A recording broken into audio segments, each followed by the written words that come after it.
नमस्कार सभी दर्शकों को विजयदशमी की बहुत बहुत शुभकामनाएं। मैं हूं रमा त्यागी। बुलेटिन की शुरुआत करेंगे हेडलाइंस के साथ। देश भर में धूमधाम से मनाया जा रहा है बुराई पर अच्छाई की जीत का प्रतीक दशहरा। राष्ट्रपति द्रौपदी मुर्मू और प्रधानमंत्री ने देशवासियों को दी बधाई। आज शाम को लाल किला परिसर में होने वाले रावण दहन कार्यक्रम में होंगे शामिल।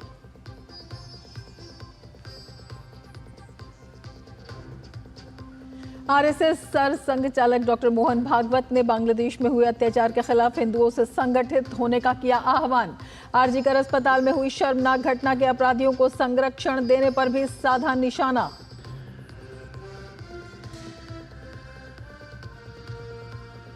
हरियाणा के पंचकुला में 17 अक्टूबर को होगा सीएम का शपथ ग्रहण समारोह। सीएम के साथ अन्य मंत्री भी पद एवं गोपनीयता की लेंगे शपथ।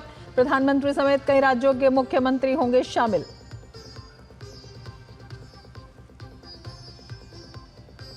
प्रधानमंत्री इंटर्नशिप योजना पोर्टल पर आज से पंजीकरण शुरू। योजना के अंतर्गत 193 कंपनियां लगभग 91,000 इंटर्नशिप के देंगी अवसर।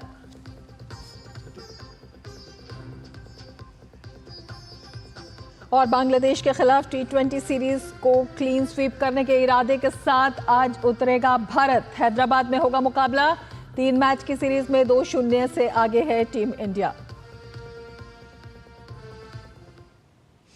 और अभी एक खबर आ रही है। राष्ट्रीय जांच एजेंसी ने शुक्रवार को पाकिस्तान स्थित बब्बर खालसा इंटरनेशनल के प्रमुख रावत सिंह उर्फ बब्बर और 5 अन्य आतंकवादियों के खिलाफ हत्या के मामले में आरोप पत्र दाखिल किया।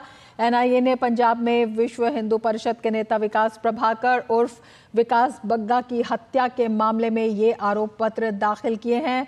विश्व हिंदू परिषद नेता बग्गा की 13 अप्रैल 2024 को पंजाब के रूपनगर जिले के नांगल में उनकी हलवाई की दुकान में पीकेआई मॉड्यूल से जुड़े आतंकवादियों ने गोली मारकर हत्या कर दी थी। दाखिल एनआईए के आरोप पत्र में बब्बर के साथ साथ 2 अन्य फरार आरोपियों और 3 गिरफ्तार आरोपियों को इस जघन्य हत्या के मुख्य अपराधियों के रूप में नामित किया गया है। तो वीएचपी नेता की हत्या के मामले में एनआईए ने दायर कर दी है चार्जशीट। और जो ये खबर निकल कर आ रही है अपने आप में काफ़ी अहम है। बब्बर खालसा इंटरनेशनल प्रमुख के साथ 5 अन्य का नाम आरोप पत्र में शामिल है। ये एनआईए की चार्जशीट है और इसमें विकास बग्गा की 13 अप्रैल 2024 को पंजाब के रूपनगर जिले के नांगल में हत्या हुई थी और उसी के तहत एनआईए के आरोप पत्र में बब्बर के साथ साथ 2 फरार आरोपियों का नाम भी शामिल है। और हमारे संवाददाता नीरज सिंह हमारे साथ जुड़े हुए हैं और ज्यादा जानकारी के साथ। नीरज, अपने आप में एक बड़ा खुलासा इसे कहा जा सकता है? देखिए, बिल्कुल बड़ा खुलासा कहा जा सकता है। ये चार्जशीट एनआईए ने फाइल की है और इस चार्जशीट में 6 लोगों के नाम है।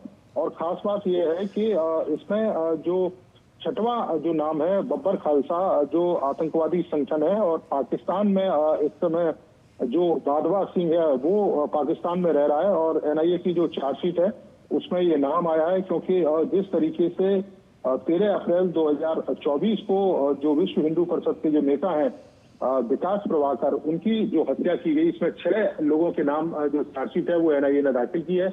इन 6 लोगों में 3 लोग गिरफ्तार हैं, 3 लोग जो फरार हैं। और एनआईए को उम्मीद है कि ये 3 जो फरार लोग हैं वो पाकिस्तान में हो सकते हैं क्योंकि बादवा सिंह वो इस समय पाकिस्तान में है। और बादवा, आपको बता दें, पाकिस्तान स्थित जो बब्बर खालसा इंटरनेशनल है उसका प्रमुख है ये। और इसी ने पूरी ये प्लानिंग करी थी। हत्या को अंजाम देने के लिए गोला बारूद उपलब्ध करवाया गया था, पूरी रेकी की गई थी। और जब वो अपनी दुकान पर थे उसी समय जो शूटर है उन्होंने गोली मारकर हत्या कर दी। तो अब ये कह सकते हैं कि एनआईए ने इसमें जो चार्जशीट दाखिल की है उसमें बब्बर खालसा का जो प्रमुख है बादवा सिंह, उसका भी नाम है। जो लोग 3 गिरफ्तार किए गए थे उसमें एक शूटर था मनदीप कुमार उर्फ मंगली, इसके अलावा एक था सुरेंद्र उर्फ रीका और इसके साथ साथ व्यक्ति और था जिसको गुरप्रीत राम उर्फ गोरा। ये 3 लोग थे, इनको गिरफ्तार किया गया था। और ये भी ये खासतौर से पंजाब से ही जुड़े तीनों लोग हैं। बाकी जो 3 इस समय फरार हैं, जिसका हम जिक्र कर रहे हैं कि एक तो बब्बर खालसा का जो प्रमुख है वो इसमें शामिल है वधावा सिंह। इसके अलावा जो दूसरे जो और लोग हैं उसमें हरजीत सिंह उर्फ लाडी है और एक है कुलवीर सिंह उर्फ सिद्धू। और इन सभी लोगों ने हत्या के लिए प्रॉपर प्लानिंग की थी और फंड, इसके अलावा हथियार, ये सब उपलब्ध करवाए थे। एनआईए ने मई 2024 को इस मामले को अपने हाथ में ले लिया था और उसके बाद एनआईए ने पूरे मामले की इन्वेस्टिगेशन की और जिसमें ये पता लगा कि ये एक इंटरनेशनल साजिश थी और बब्बर खालसा के द्वारा इस साजिश को अंजाम दिया गया था और उनकी हत्या की गई थी विकास प्रभाकर की। रमा, ये जो 3 फरार आरोपी हैं, इन्हें ये भी बताया जा रहा है कि ये इनके जो हैं हैंडलर्स के रूप में काम करते थे और सबसे बड़ी बात है जो पाकिस्तान में छिपे होने की बात कही जा रही है, ये अपने आप में काफी संवेदनशील और अहम हो जाता है। नीरज, देखिए, बिल्कुल बादवा सिंह पाकिस्तान में है और बादवा सिंह ने दुबई में, जर्मन में जो 2 लोग थे जिसमें हरजीत सिंह उर्फ लाडी और कुलवीर सिंह उर्फ सिद्धू, इनको दिशा निर्देश दिए थे। ये लोग जर्मन में रह रहे थे, ये दोनों लोग, और उसके लिए दुबई से इनको पैसा भी दिया गया, हथियार भी दिए गए और प्रॉपर जो कह सकते हैं कि जो प्लानिंग है वो पूरी बताई गई थी। और उसके बाद ये लोग यहाँ पर पहुंचे, जिसमें 3 लोग पंजाब में ही मौजूद थे उस समय, जिनका नाम मैंने पहले बताया था, और बाकी ये 2 लोग थे, ये पहुंचे और इन लोगों ने मिलकर इस हत्या को अंजाम दिया। तो हम कह सकते हैं कि एनआईए ने पूरा जो खुलासा है वो कर दिया है और ये स्पष्ट कर दिया है कि ये एक इंटरनेशनल साजिश थी। पाकिस्तान में जो बब्बर खालसा आतंकवादी संगठन है उसके प्रमुख बादवा सिंह ने इस साजिश को अंजाम दिया था। इसके तहत ही अपने जो 2 साथी थे जर्मन में उनको बताया, उसके बाद दुबई में तमाम हथियार और बाकी चीजें, लॉजिस्टिक चीजें वो उपलब्ध करवाई और उसके बाद इस हत्या को अंजाम दिया गया। रमा, बिल्कुल, अपने आप में ये भी अहम हो जाता है जानना कि जो ये लोग हैं इनके खिलाफ किन किन एक्ट के तहत जो है ये मामला जो है दायर किया गया है, क्या क्या इनके खिलाफ जो है जो आरोप हैं वो लगाए गए हैं। और इसके अलावा जिस तरह से ये अंतर्राष्ट्रीय एक साजिश जिसमें तमाम लोग जो अलग अलग देशों में थे वो एक जगह जो है लक्षित हुए, तो लक्ष्य जो है वो काफी बड़ा भी हो सकता था। नीरज, देखिए, बिल्कुल, देखिए, ये इंटरनेशनल साजिश है और उसमें आप देखें पाकिस्तान से ये बैठकर ये साजिश रची गई। जर्मन में बताया गया कि 2 लोग हैं जो इस साजिश का पार्ट बनते हैं। उसके बाद फिर दुबई में एक बैठक हुई और दुबई में पूरी प्लानिंग बनाई। प्लानिंग बनाने के बाद ये पंजाब में पहुंचे और पंजाब में उनकी हत्या की गई। तो ये अपने आप में महत्वपूर्ण है। यही कारण है कि एनआईए ने इस पूरे मामले की जांच अपने हाथ में ली थी और उसके बाद बड़े पैमाने पर इसमें इन्वेस्टिगेशन हुआ, जिसमें ये पता लगा कि ये साजिश के तार कहां जुड़े हुए हैं। दूसरी सबसे महत्वपूर्ण बात है कि बब्बर खालसा, आपने देखा भी है कि इससे पहले भी भारत के अंदर कई जगह इस तरह की आतंकवादी गतिविधियों में भी लिप्त है और कई लोगों की हत्या की जो साजिश है उसमें भी बब्बर खालसा का जो नाम है वो लगातार आता है। प्रतिबंधित ये आतंकवादी संगठन है और जो एनआईए ने चार्जशीट लगाई थी इसमें एक तो मर्डर है और दूसरा आप देखें कि जिस तरीके से जो क्रिमिनल कॉन्स्पिरेसी है वो की गई और हत्या को अंजाम दिया गया। गोला बारूद जिस तरह के प्रयोग किए गए थे, क्योंकि उस तरह के गोला बारूद आम जो सिविल लोग हैं वो प्रयोग नहीं कर सकते। तो ये तमाम एक्ट हैं जिनके तहत इसमें मामला दर्ज हुआ था और पंजाब पुलिस ने पहले मामला दर्ज किया, उसके बाद एनआईए ने टेक ओवर किया इस मामले को और ये पूरी की पूरी जो जांच है एनआईए ने सामने रखी। अदालत में तमाम तथ्यों को बताया कि किस तरह से इस साजिश को अंजाम दिया गया था और कौन कौन लोग इस साजिश में शामिल हैं। बिल्कुल, एक बड़ी साजिश का खुलासा और बेहद संवेदनशील और गंभीर मामला। नीरज, आप नज़र बनाए रखिए। फिलहाल शुक्रिया पूरी जानकारी के लिए। आगे बढ़ेंगे। हरियाणा विधानसभा चुनाव में भाजपा की जीत की हैट्रिक लगाने के बाद अब सरकार बनाने की बारी है। सीएम का शपथ ग्रहण समारोह पंचकुला के सेक्टर 5 स्थित परेड ग्राउंड में 17 अक्टूबर को होगा। इसके लिए तैयारियां शुरू हो चुकी हैं। कार्यक्रम में 50,000 से ज़्यादा लोगों के शामिल होने की उम्मीद है। वहीं पीएम नरेंद्र मोदी, अमित शाह और राजनाथ सिंह समेत कई केंद्रीय मंत्रियों के समारोह में शामिल होने की खबर है। इसके अलावा कई राज्यों के मुख्यमंत्री भी शामिल हो सकते हैं। केंद्रीय मंत्री मनोहर लाल खट्टर ने कहा कि 17 अक्टूबर को पंचकुला में मुख्यमंत्री और अन्य मंत्रियों का शपथ ग्रहण होगा। 17 तारीख को प्रधानमंत्री जी का नोट हमको मिल गया है, तो 17 तारीख को पंचकुला में और मुख्यमंत्री जी और अन्य जो मंत्रिमंडल के साथी हैं उन सब का शपथ ग्रहण समारोह पंचकुला में होगा। हरियाणा के कार्यवाहक मुख्यमंत्री नायब सिंह सैनी ने आज केंद्रीय मंत्री मनोहर लाल के आधिकारिक आवास पर पहुंचकर मुलाकात की। इस अवसर पर केंद्रीय मंत्री और बीजेपी अध्यक्ष जेपी नड्डा और केंद्रीय मंत्री धर्मेंद्र प्रधान भी मौजूद रहे।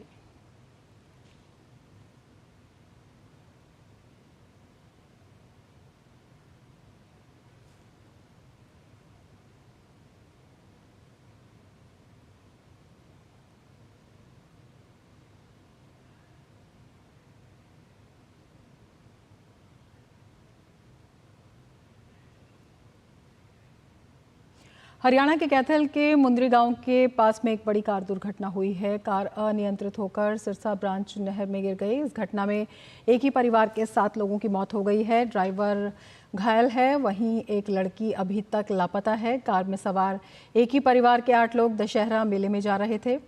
हरियाणा के डीएसपी ललित कुमार ने बताया कि बचाव अभियान जारी है, साथ ही दुर्घटना के कारणों की जाँच की जा रही है। डीग परिवार के 8 लोगों का अभी सूचना मिली है कि वो बाबा लदाना में मेले में शामिल होने के लिए जा रहे थे और अल्टो कार में सवार थे और कार मुंदड़ी के पास नहर में गिर गई और जिसमें अभी तक 7 फैमिली मेम्बर्स की डेथ हो चुकी है और ड्राइवर अभी जिंदा है। और ये भी पता चला है कि एक लड़की अभी गायब है, अभी कंफर्म नहीं हो सका है। हम कंफर्म करने की पूरी कोशिश कर रहे हैं और नहर में बचाव अभियान चल रहा है। हरियाणा के कैथल के मुंद्री गांव के पास में कार दुर्घटना पर प्रधानमंत्री नरेंद्र मोदी ने शोक जताया है। प्रधानमंत्री कार्यालय के आधिकारिक सोशल मीडिया प्लेटफॉर्म एक्स पर जारी संदेश में कहा गया है, हरियाणा के कैथल में हुआ सड़क हादसा हृदय विदारक है। इसमें जान गंवाने वाले शोकाकुल परिजनों के प्रति मेरी गहरी संवेदनाएं। ईश्वर उन्हें इस पीड़ा को सहने की शक्ति प्रदान करे। राज्य सरकार की देखरेख में स्थानीय प्रशासन मौके पर हर संभव मदद में जुटा है।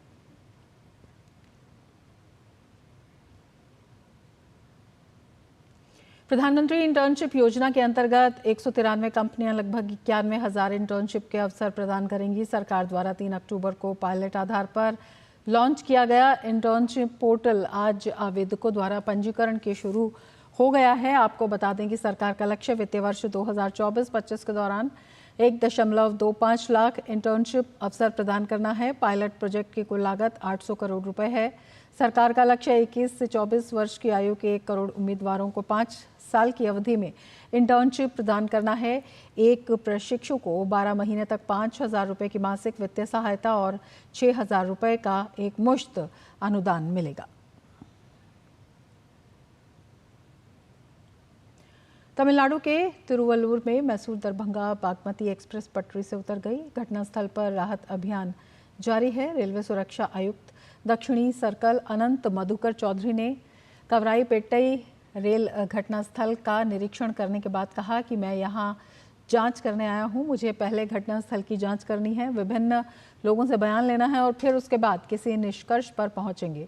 ट्रेन की पटरी से उतरने का कारण बाधित हुए रेल मार्ग को देखते हुए train number 22641 Thiruvananthapuram Shalimar express train को तिरुवनंतपुरम से रवाना होने के लिए पुनर्निर्धारित किया गया है। ये ट्रेन 12 अक्टूबर को अपने निर्धारित समय से 4 घंटे 20 मिनट की देरी से रात 9:15 पर गंतव्य के लिए रवाना होगी। रक्षा मंत्री राजनाथ सिंह ने आज बीआरओ द्वारा 75 बुनियादी ढांचा परियोजनाओं का वीडियो कॉन्फ्रेंस के जरिए उद्घाटन किया। इस वर्चुअल बैठक में सैन्य अधिकारियों के साथ कई राज्यों के मंत्री उपस्थित रहे।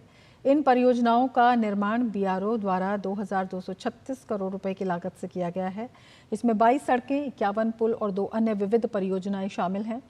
इन परियोजनाओं का निर्माण अंडमान और निकोबार द्वीप समूह सहित देश के 11 सीमावर्ती राज्यों और केंद्र शासित प्रदेशों में किया गया है। सबसे महत्वपूर्ण परियोजनाओं में से एक सिक्किम में कुपुप शेराथांग रोड है, जो जवाहरलाल नेहरू मार्ग और जुलुक एक्सिस के बीच एक महत्वपूर्ण कड़ी के रूप में काम करेगी। इसे दूरदराज के क्षेत्रों जैसे लद्दाख, जम्मू कश्मीर, हिमाचल प्रदेश, उत्तराखंड, सिक्किम और अरुणाचल प्रदेश में तैनात सशस्त्र बलों की गतिशीलता बेहतर होगी। ये परियोजनाएं भारत चीन सीमा पर सैन्य लॉजिस्टिक्स को सुधारने के लिए बनाई गई हैं। इसके साथ ही इस वर्ष बीआरओ बुनियादी ढांचा परियोजनाओं की संख्या 111 हो गई है, जिसकी लागत बढ़कर 3,751 करोड़ रुपए हो गई है। 2023 में कुल 3,611 करोड़ रुपए की लागत से निर्मित 125 बीआरओ बुनियादी ढांचा परियोजनाएं राष्ट्र को समर्पित की गई। वहीं प्रधानमंत्री नरेंद्र मोदी के नेतृत्व में विकसित भारत का लक्ष्य 2047 तक भारत को एक विकसित राष्ट्र में बदलना है। और बुलेटिन में फिलहाल लेते हैं एक ब्रेक। आप देखते रहिए डीडी न्यूज। आपके घर के खाने में रेस्टोरेंट जैसा स्वाद ले आए MDH का शाही पनीर मसाला। पनीर को क्या मस्त बना डाला। बेटियां घर की रौनक हैं। बेटियां घर संवारती हैं। बेटियां पीढ़ियां सजाती हैं। बेटियां घर की बुनियाद कहलाती हैं। बेटियों को सलाम करता है मोंगिया स्टील, स्टील का बादशाह। दादी के हाथों का जादू और खुशबू से महकता घर। MDH गरम मसाला, असली मसालों से भरा हूँ मैं, क्योंकि हर रिश्ता है स्वाद से जुड़ा।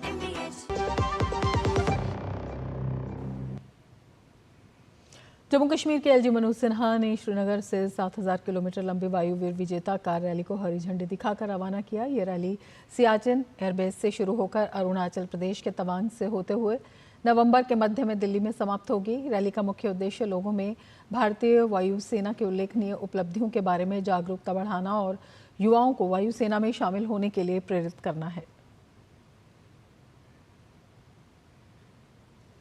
हिंदुस्तान एरोनॉटिक्स लिमिटेड को महारत्न केंद्रीय सार्वजनिक क्षेत्र उद्यम का दर्जा मिलने पर रक्षा मंत्री राजनाथ सिंह ने बधाई देते हुए सोशल मीडिया प्लेटफॉर्म एक्स पर पोस्ट किया। ये जानकर खुशी हुई कि हिंदुस्तान एरोनॉटिक्स लिमिटेड को महारत्न केंद्रीय सार्वजनिक क्षेत्र उद्यम का दर्जा दिया गया है। मैं इस उपलब्धि पर HAL की पूरी टीम को बधाई देता हूं। इस ऊंचाई के साथ HLA 14वां महारत्न CPSE बन गया, एक ऐसा दर्जा जो इसकी परिचालन स्वायत्तता और वित्तीय शक्तियों को और मजबूत करने में मदद करेगा।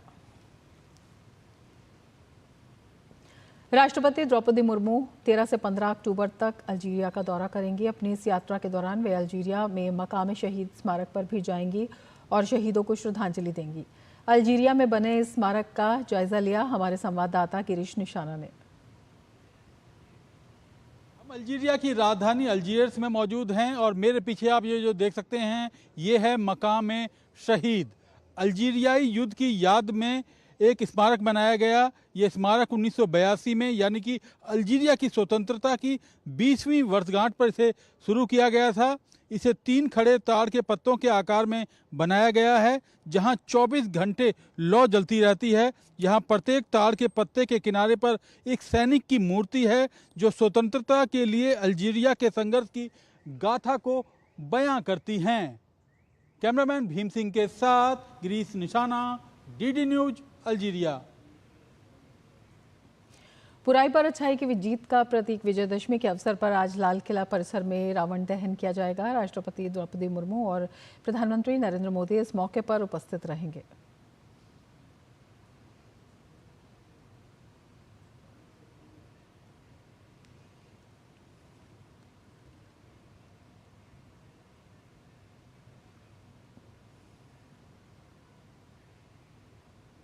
राष्ट्रपति द्रौपदी मुर्मू ने विजयदशमी के शुभ अवसर पर देशवासियों को शुभकामनाएं दी। अपने सोशल मीडिया हैंडल एक्स पर राष्ट्रपति ने लिखा, विजयदशमी के शुभ अवसर पर मैं सभी देशवासियों को हार्दिक बधाई एवं शुभकामनाएं देती हूं।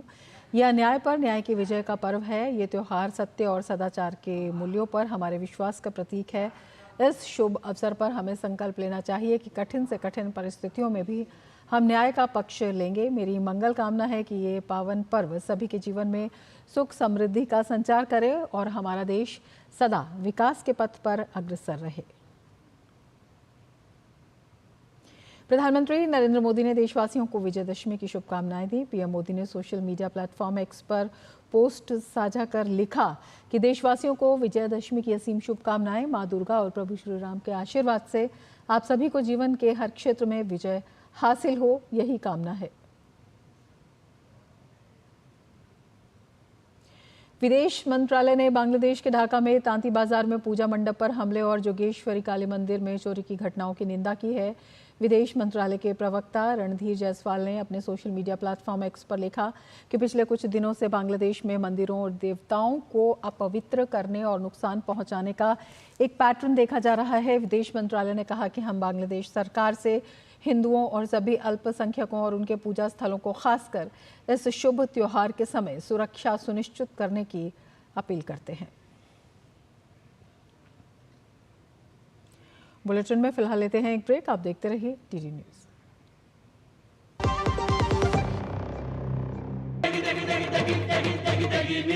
MDH की देगी मिर्च का तड़का, अंग अंग फड़का। MDH की देगी मिर्च।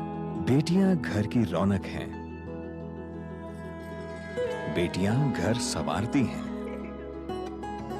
बेटियां पीढ़ियां सजाती हैं। बेटियां घर की बुनियाद कहलाती हैं। बेटियों को सलाम करता है मोंगिया स्टील। स्टील का बादशाह। हाथ धो कर आते हैं। साबुन की जगह हैंड वॉश। मोहन का प्रमोशन हो गया क्या? सैवलॉन हैंड वॉश तो हमारा रोज का है। सिर्फ 10 रुपए में 200 ml हैंड वॉश बनाओ। Savlon powder to gel hand wash germ से बचाए, शान बढ़ाए। बात जब पीढ़ियों के लिए बनने वाले घर की हो तो जिम्मेदारी बड़ी हो जाती है। गैलेंट समझता है ये जिम्मेदारी। अब डबल एम रिब्स के साथ गैलेंट एडवांस TMT रीबार, निर्माण का रियल हीरो। ब्रेक के बाद फिर से आपका स्वागत है। रक्षा मंत्री राजनाथ सिंह ने पश्चिम बंगाल के दार्जिलिंग में जवानों के साथ विजयदशमी मनाई। इस अवसर पर रक्षा मंत्री ने विधि विधान के साथ शस्त्र पूजा की। रक्षा मंत्री ने सुकना कैंट में जवानों के माथे पर तिलक भी लगाया। अपने संबोधन में राजनाथ सिंह ने कहा कि भारत एकमात्र ऐसा देश है जहां शास्त्रों और शस्त्रों दोनों की पूजा की जाती है। मैं आप सभी को विजयादशमी के इस पावन पर्व की हार्दिक बधाई देता हूं और आपके परिवारजनों को भी मैं अपनी हार्दिक शुभकामनाएं देता हूं।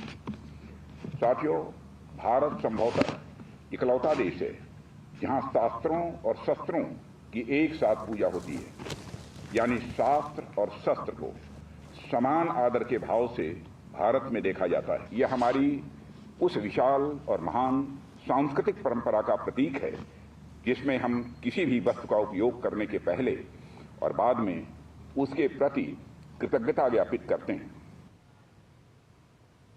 उत्तर प्रदेश के मुख्यमंत्री योगी आदित्यनाथ ने गोरखपुर के गोरखनाथ मंदिर में विजयदशमी के अवसर पर पीठ की परंपरा का अनुसरण करते हुए श्रीनाथ जी भगवान की पूजा अर्चना की। इसी के साथ उन्होंने विधि विधान से श्रीनाथ जी की आरती उतारी।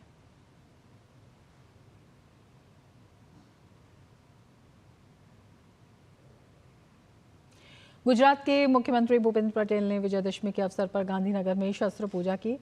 भूपेंद्र पटेल ने वैदिक मंत्रोच्चार के बीच पारंपरिक अनुष्ठानों के साथ हथियारों की पूजा की। ये पूजा बुराई पर अच्छाई के जीत के प्रतीक के रूप में की जाती है।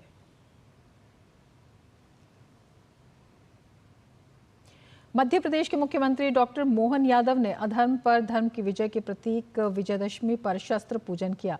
मुख्यमंत्री मोहन यादव ने कहा कि विजयदशमी पर शस्त्र पूजन का महत्वपूर्ण सांस्कृतिक और धार्मिक महत्व है जो हिंदू सनातन परंपरा से जुड़ा हुआ है।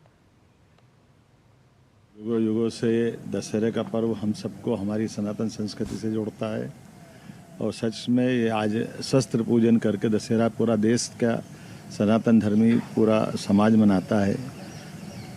कई कारणों से आज का महत्व है। आज खास करके हमारी स्वर्गीय राजमाता विजय राजा सिंधिया जी का भी जन्मोत्सव है। मैं उनको भी नम्र श्रद्धांजलि अर्पित करता हूँ, उनको स्मरण करता हूँ। ऐसी पुण्य श्लोक अहिल्या माता को भी स्मरण करना चाहूँगा जिनकी 300वीं जयंती चल रही है। आज इसी अवसर पर हमने पूरे प्रदेश में दशहरा उत्सव उनके नाम पर मनाने का निर्णय किया है।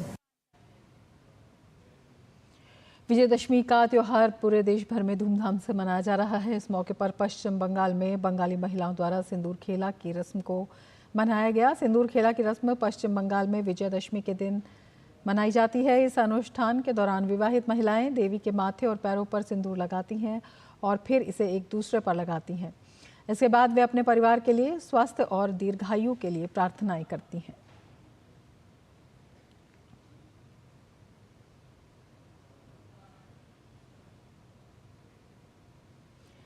नागपुर स्थित राष्ट्रीय स्वयंसेवक संघ के मुख्यालय में आज विजयदशमी उत्सव मनाया गया। इस अवसर पर सरसंघ चालक डॉक्टर मोहन भागवत ने शस्त्र पूजा की। पद्म भूषण और पूर्व इसरो प्रमुख के राधाकृष्णन भी इस कार्यक्रम के मुख्य अतिथि के रूप में मौजूद रहे। इस मौके पर केंद्रीय मंत्री नितिन गडकरी, महाराष्ट्र के उप मुख्यमंत्री देवेंद्र फडणवीस और पूर्व इसरो प्रमुख के सिवन भी उपस्थित रहे। 27 सितंबर 1925 में विजयदशमी के दिन ही संघ की स्थापना हुई थी।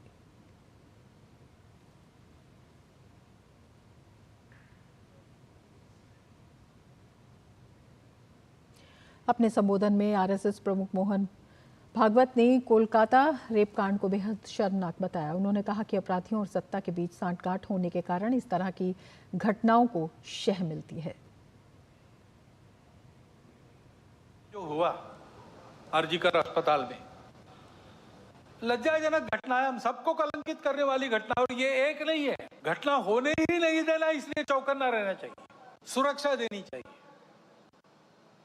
परंतु होने के बाद भी वहां जिस प्रकार से टालमटाल का प्रयास हुआ, अपराधियों को संरक्षण देने का प्रयास हुआ, ये जो अपसंस्कृति फैली है उसके साथ अपराध और राजनीति का जो गठबंधन हो गया है उसके ये परिणाम है।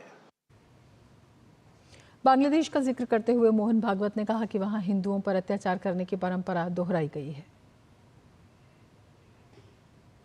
बांग्लादेश में क्या हुआ, उसके कुछ तात्कालिक कारण और पहलू है, ये बात ठीक है, लेकिन इतना बड़ा उत्पात तो उससे नहीं होता कि उस उत्पात के कारण वहां के हिंदू समाज पर जो अत्याचार बार बार होते हैं उस परंपरा को फिर से दोहराया गया। पहली बार वहां का हिंदू संगठित होकर अपने बचाव में रास्ते पर आया, इसलिए कुछ बचाव हो गया। परंतु कहीं कोई गड़बड़ हो, दुर्बलों पर अपना गुस्सा निकालने की ये जो कट्टरपंथी प्रवृत्ति है, वो प्रवृत्ति जब तक वहां विद्यमान है तब तक वहां के हिंदू क्या, वहां के सभी अल्पसंख्यक, उनके सर पे खतरे की तलवार लटकी रहेंगी। इसके साथ ही इस बुलेटिन में फिलहाल इतना ही। नमस्कार।